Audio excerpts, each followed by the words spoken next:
검찰이 어제 이재명 대표의 최측근 정진상 실장 비공개로 불렀고 14시간 강도 높게 조사했습니다. 검찰이 곧바로 정 실장의 신병 확보에 나설 수 있을지 관심이 쏠리고 있는데요. 김성훈 변호사와 함께 내용 짚어보겠습니다. 어서 오세요. 안녕하세요. 14시간 조사했으면 길게 한 겁니까? 아니면 좀 짧았던 겁니까? 네, 혐의 사실이 총 4가지나 되고 이 사건이 워낙 복잡하고 기간도 수년 동안 이루어진 거기 때문에 그 내용에 비해서는 아주 길다고 할 수는 없지만은 단번에 조사로서는 굉장히 길게 했다고 볼 수가 있겠죠. 결국 검찰은 이번 조사에서 웬만한 혐의점에 대한 확인과 조사를 마무리하려고 시간을 굉장히 길게 잡았다 이렇게 볼 수가 있습니다. 예. 추가 소환을 할지 바로 영장 청구를 할지 이건 좀 지켜봐야 될 것 같고 혐의가 이제 4가지라고 해주셨는데 그 4가지 중에 검찰이 가장 좀 의미 깊게 들여다보는 건 어떤 걸까요?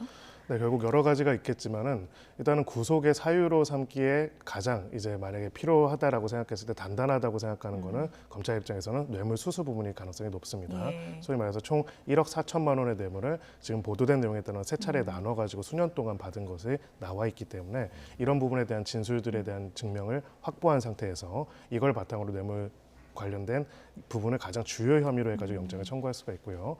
다만 이제 전체 범죄의 혐의점 중에서 가장 큰 부분은 나와 있듯이 대장동 개발 이익 428억 원 배분 약속 이 부분입니다. 예. 소위 말하는 천안동인 1호와 관련돼서 거기에 따른 24.5%의 지분을 지금 이 관련돼서 정진상 실장 등이 가지고 있었다라는 부분들이 있는데 그걸 부정처사 후 수뢰 혐의라고 하나요? 그렇습니다. 예. 이제 소위 말해서 이제 뇌물이라는 거는 돈을 받고 직무에 영향을 미친 직무의 청렴성을 회한 경우를 말하는 건데 예. 보통 이제 뇌물을 받고 나서 그렇게 하는 경우들도 있지만은 직무와 관련돼서 일정한 청탁들을 들어주고 그 대가로서 사후적으로 받는 경우들이 있겠죠. 이런 경우를 이제 부정처사 후 수뢰라고 합니다. 다만 이제 이 혐의점이 사실이 없는지는 확인을 해봐야겠지만은요. 결과적으로는 이것이 사실이라고 한다면은 그 금액이 428억 원이라면 굉장히 큰 금액이죠. 그렇다면 형량이나 이런 내용에서도 굉장히 중대할 수 있습니다. 그래서 결과적으로는 지금 내용들 중에서는 휴대전화 폐기 지시 같은 경우에는 어떻게 보면은 휴대전화의 최종적인 통화 그리고 당시에 폐기했던 유동규의 진술 등을 봤을 때는 조금 더 입증이 쉬운 부분들이 있을 거고요. 이런 부분들과 함께 특가법상의 뇌물 부분들 그리고 428원 약속 즉 대장동 일당들과 오랜 기간 동안 유착을 쌓으면서 금전을 지급받았고 또 그러한 그들의 상당한 이익을 공여하는데 공적인 의사결정에도 참여했다라는 부분들을 종합적으로 해서 각각의 혐의점들은 별개긴 하지만 각각의 혐의점들이 또 다른 혐의점에 대해서 간접적으로 증명해 줄 수 있는 부분들이 있는 부분을 보고 그런 내용을 바탕으로 수사를 앞으로 진행할 것으로 보입니다. 네. 특가법상 뇌물이라는 것은 어떤 것인지 좀 더 설명해 주시면 좋을 것 같고요. 네. 부정처사 후 수뢰라는 것은 그거를 실제 받지 않았더라도 혐의가 적용이 될 수 있는 겁니까? 네, 그렇습니다. 실제로 뇌물을 제공을 받았거나 혹은 뇌물을 받기로 약속한 경우에도 기본적으로 적용이 될 수가 있고요. 우리가 생각하는 일반적인 뇌물이라는 거는 직무 수행에 있어가지고 공정성과 청렴성을 담보해야 하는 공직자가 소위 말해서 그 직무의 대가로서 대가성 맨날 이야기를 하죠. 뇌물을 금전을 수수했을 경우에 뇌물이라고 이야기를 한다면요. 이제 그것과 다르게 그런 직무를 수행하는 데 있어서 일정한 부정한 청탁을 받고 거기에 따라서 어떠한 행동을 해달라는 요청을 받고 그 행위를 한 다음에 그 다음에서의 사후적으로 이 부분에 관해 가지고 뇌물을 받기로 약속한 경우, 혹은 또 뇌물을 받은 경우 이런 경우를 부정처사 후 수뢰라고 볼 수가 있습니다. 네. 실제로는 이제 뇌물의 양상들이 돈을 받고 나서 어떤 직무 수행에 있어서 부정한 행위를 하는 것 말고도 다양한 형태가 있기 때문에 예. 이런 부분들이 있고요. 결과적으로는 이 사건과 관련돼서는 혐의점들은 법률적으로 저 4가지가 있지만은 즉 이제 검찰에서 잡고 있는 이야기는 이제 그거에 또 사실관계는 또 봐야겠지만은요.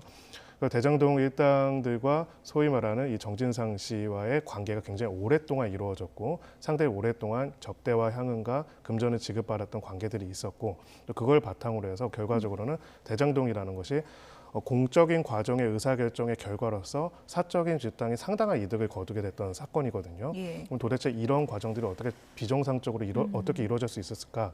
그런 과정들이 있어가지고는 이러한 유착들을 바탕으로 해서 이러한 민간업자들의 이익이 공적인 구조의 설계에 영향을 미쳤고 그 과정들로서 결국은 이 공적 구조를 설계했던 사람들이 이 부분에 대한 대가까지 약속했다는 하나의 띠가 연결되어 있다는 것이 지금 전체적인 수사의 방향성이라고 할 수가 있고요. 예. 여기에 대해서는 일단은 정진상 실장 입장에서는 다 터무니없는 것이다 이렇게 예. 부인을 하고 있는 상황입니다.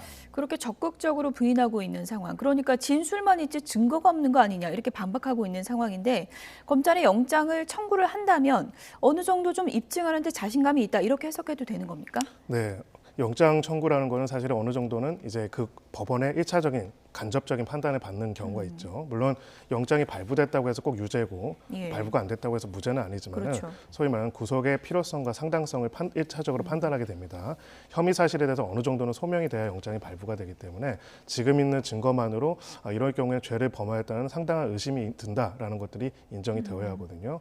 그런데 만약에 영장을 청구했는데 기각이 된다면은 법원이 그렇게 보지 않는다는 하나의 또 반증이 될 수도 있겠죠. 예. 그런 면에서 영장의 청구 여부를 결정하거나 영장이 발부되는 과정은 결과적으로 이 수사의 과정에서 지금 이야기하고 제시하고 있었던 혐의점들이 얼마나 객관적인 증거로서 뒷받침이 되는지, 그 객관적인 증거들이 그 각각의 진술이라면 진술과 진술 사이에 진술과 진술 사이에 다른 물증과 더불어서 얼마나 상당성을 인정할 수 있는 부분인지가 핵심적인 요소가 될 걸로 보입니다. 네.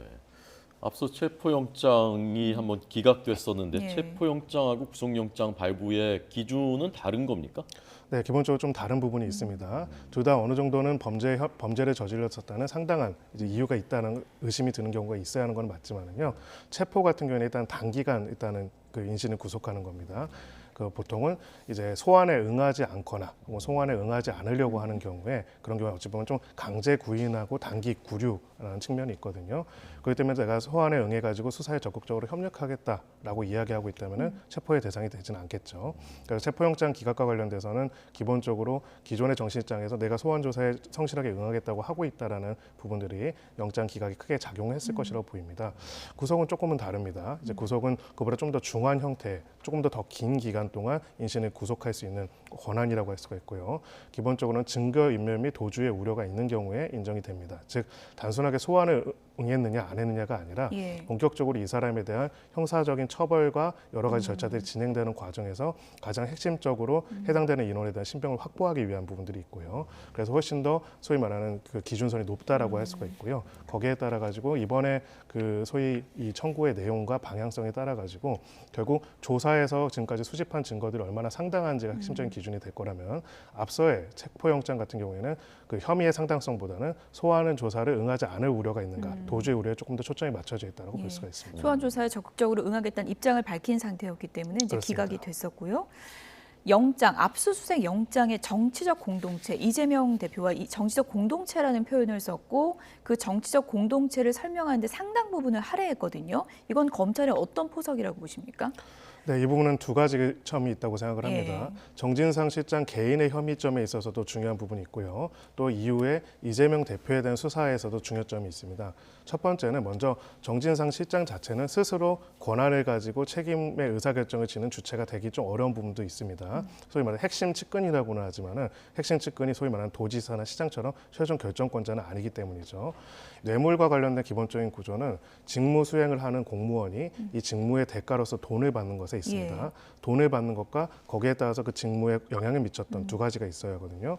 그러면 이 직무 권한이라는 것도 단순한 실무자급이 아니라 그 이상의 어떠한 권한이 있다는 걸 보여줄 수 있어야 대장동이라는 큰 구조에서 정진상 실장이 그런 역할을 했다는 것들이 소명이 될 수 있을 겁니다. 그렇기 때문에 이런 부분에 있어서 정 실장의 소위 말하는 이 관계를 설명하기 위해서 정진상 실장 개인으로서뿐만이 아니라 소위 말해서 최종 결정권자인 이재명 대표, 당시 뭐 도지사, 시장과도 밀접한 관계가 있고 정치적 의사결정을 공동으로 했기 때문에 이러한 형태의 공동 의사결정이 이 뇌물과 관련이 있다, 대가성이 있다는 것들을 판단하기 위해서, 소명하기 위해서 그렇게 주장을 했을 걸로 보이고요. 두 번째는 이제 소위 말해서 구속영장을 청구한다고 했을 때 도주 및 증거인멸의 우려를 판단하는 데 있어서 증거인멸이라는 거는 이 당사자뿐만 아니라 연관된 다른 혐의자들이 있는 부분들까지 볼 수가 있거든요. 예. 결국은 이것이 이런 내용들을 바탕으로 해서 향후에 이재명 대표에 대한 수사도 필요한 상황이고 관련된 증거 확보가 필요한 상황인데 이제 소위 인신을 구속하지 않으면은 이 부분과 관련된 수사가 어려워질 수 있다라는 부분들을 간접적으로 방증하면서 여기에 따라서 영장이 발부될 경우에는 그걸 탄력으로 해서 추가적으로 이재명 대표에 대한 수사로 나아가는 하나의 포석이라고 볼 수가 있습니다. 네. 그럼 아까 이제 그 설명해 주신 네 가지 혐의 중에서는 어떤 부분이 제일 이재명 대표하고 좀 직결될 수 있는 가능성이 있는 부분입니까? 네, 가장 핵심적인 건 두 번째랑 세 번째로 보입니다. 네. 소위 말해서 두 번째 이제 이 그 재장동과 관련돼서 전체적인 구조 이 내용들을 설계하고 거기에 따라서 최종적인 이익을 받은 것 중에서 일정 이익을 배분받기로 했다. 이 부분 같은 경우에는 대장동의 구조와 그 대장동 일당들이 해당되는 사업을 맡게 되는 데 있어서는 상당한 이제 그 사전적인 준비와 또 거기에 따른 정치적인 결정들이 있었거든요. 이런 과정에 있어가지고는 정 실장 개인의 비리로 하기에 좀 어려운 부분들이 있습니다. 이 혐의 자체가 아예 아니라면 상관은 없겠지만요. 그렇다면 두 번째 또 위례 신도시와 관련된 부패방지법 위반의 경우에도 관련된 사업의 구조와 내용들 같은 경우에도 정 실장 개인에서 결정할 수 없는 부분들이기 때문에 결국 이 두 번째와 세 번째 소위 말하는 이러한 직무 수행의 대가로서 돈을 받거나 혹은 돈을 약속받았거나 사후적으로 어떤 유착관계를 형성하는 데 있어가지고 그 구조를 승인하는 역할을 담당할 수밖에 없었던 당시에 이재명 대표가 그거를 알고 인식하고 공동으로 했는지가 앞으로의 수사에 되게 중요한 방향이 될 것입니다. 네. 영장 발부 여부가 이재명 대표를 향한 검찰 수사의 최대한 분수령이 될 것으로 보이는 상황인데 지금 어쨌든 관련자들의 진술이 나오고 있고 검찰 수사가 이제 앞으로 남은 쟁점을 좀 따져봐야 될 텐데 지금 남욱과 유동규는 진술을 적극적으로 하고 있고 두 사람의 진술은 어느 정도 좀 일치하는 상황 아니겠습니까? 그런데 대장동 사건의 키맨 중에 한 명이라고 할 수 있는 김만배 진술이 좀 오락가락한다 이런 얘기가 들리고 있거든요. 이건 어떤 심리일까요? 네, 내부적인 심리는 또 봐야겠지만은 기본적으로는 이제 이 구조 전체를 설계하고 주관했던 사람 중에 가장 핵심적인 인물이 김만배 씨입니다. 결국은 여러 가지 해석이 있을 수 있을 것 같은데요. 이 사건 자체가 가지고 있는 정치적인 파장이 굉장히 크다는 점일 수 있고 특히나 본인의 형사 처벌에 관한 이슈 부분들도 있을 겁니다. 돈을 직접 주고 전달받았던 많은 역할들을 담당했던 거는 남욱이나 아니면 유동규 등은 직접적인 역할들을 많이 수행했던 사람이라면 김만배는 사실 의사결정을 하고 그것을 집행했던 최종적인 책임자 중에 하나일 수도 있습니다. 그렇기 때문에 그 여파에 따라서 자기한테 또 다른 책임이 물어질 수도 있는 부분들이 있고요. 다른 부분에 있어서는 이건 좀 다른 복선이 있는데요.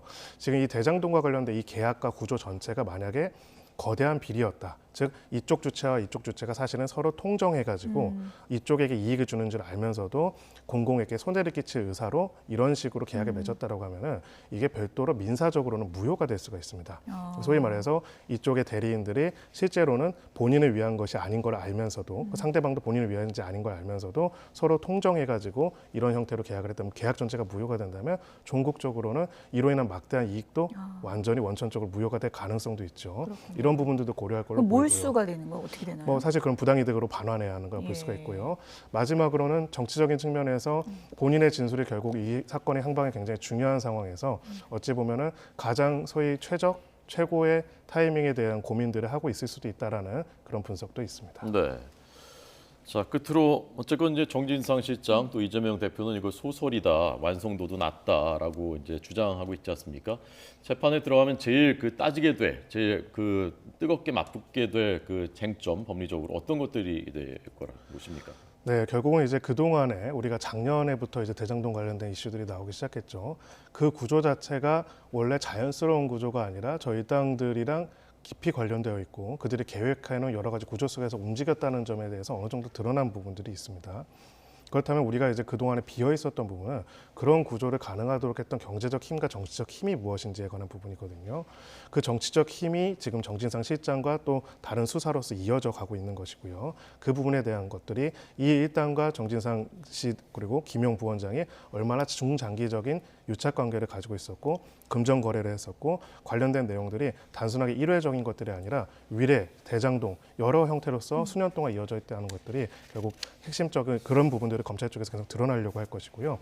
그걸 바탕으로 했을 때 결국 이제 정진상 실장 등은 각각의 전체적인 구조와는 별개로 일단 각각의 내용들을 증명할 수 있는 것들은 당사자들의 진술밖에 없고 그 진술 또한 왜곡되거나 조작되거나 혹은 일정한 편향성을 가질 수 있다는 점을 끊임없이 주장할 것으로 보입니다. 여기까지 정리하겠습니다. 지금까지 김성훈 변호사였습니다. 고맙습니다. 감사합니다. 감사합니다.